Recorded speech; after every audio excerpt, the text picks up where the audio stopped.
Big Boss season 8 தமிழ்ல ஒரு போட்டியாளர் ரெட் கார்டு நோக்கி நகர்கிறாரா அப்படிங்கிற அந்த சந்தேகம் நமக்கு வந்திருக்குங்க. கண்டிப்பா இன்னைக்கு நடந்த நிகழ்வுகள் மாதிரி தொடர்ந்து இவர் செய்து கொண்டே இருந்தா கண்டிப்பாக விஜய் சேதுபதியால் ரெட் கார்டு கொடுத்து வீட்டை விட்டு துரத்தப்படுவார். அவர் யார் அந்த போட்டியாளர் அப்படின்னு பாத்தீங்கன்னா ராணவ். காரணம் என்னன்னு பாத்தீங்கன்னா, இப்ப அன்சிதா வந்து பாய்ஸ் டீமோட இருந்திருந்தாங்க. அப்ப அவங்க வந்து நேற்று பேசும்போது எனக்கு அங்கேருந்து வரவே பிடிக்கல, அதாவது பாய்ஸ் டீம்ல இருந்து கேர்ள்ஸ் டீமுக்கே வர பிடிக்கல, அந்த அளவு கண்ணியமா இருக்காங்க பாய்ஸ் அப்படின்னு சொல்லி ஒரு சர்டிபிகேட்லாம் கொடுத்தாங்க. பட் இந்த நபர் ராணவ் வந்து ஒரு அத்துமீறி செயல்பட்டு கொண்டிருக்கிறார். அதற்கான நிறைய கிளிப்பிங்ஸ் இன்னைக்கே நம்ம தொடர்ந்து பார்த்துக்கிட்டு இருக்கோம். ரொம்ப முகம் சுழிக்கிற மாதிரி இருக்கு. அதுவும் அந்த சட்டைக்குள்ள எட்டி பார்க்குற மாதிரியான காட்சிகள்லாம் மிக மிக அருவருப்பா இருக்கு. அதுக்கு பிறகு வந்து தொடர்ந்து பவித்ரா கிட்ட வந்து முகம் சொல்லிக்கிற மாதிரியான வார்த்தைகளை இவர் பயன்படுத்திக்கிட்டே இருக்காரு.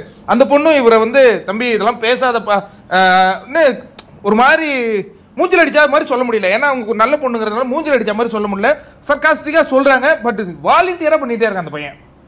அதற்கு அடுத்தது இன்னொரு முக்கியமான விஷயம், இன்னைக்கு சௌந்தர்யா நாமினேட் பண்ணாங்கல்ல, ராணவ நாமினேட் பண்ணாங்க. அவங்க சொன்ன காரணம் என்ன தெரியுமா?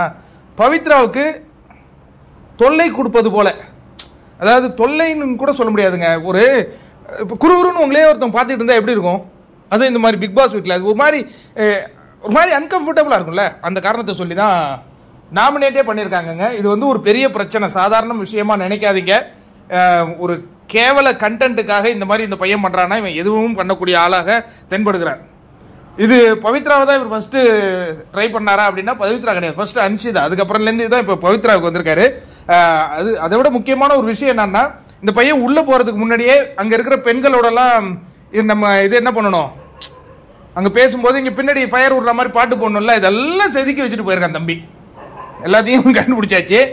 இது வந்து ரொம்ப தப்பான ஒரு விஷயத்தை நோக்கி போயிட்டு இருக்காரு. இதை விட நேத்தி வந்து அருண் கிட்ட பேசும்பொழுது, பிக் பாஸ் வீட்டில் இருக்கிற வரையும் அவங்க எனக்கு ஜோடி, நான் போகும்போது அக்கான்னு சொல்லிட்டு போவேன். எவ்வளோ நெக்கல் பார்த்தீங்களா தம்பி? 24/7 ஓடிட்டு இருக்கு. பார்ப்போம். ரெட் கார்டுங்கிறது அவ்வளோ ஈஸியாக கொடுக்க மாட்டாங்க. பட் இந்த மாதிரியான தொடர் நிகழ்வுகள் நடந்த பவித்ரா வந்து பெருசாக ஆக்கலை. பட் நம்ம அப்படி இருக்க முடியாதுல்ல.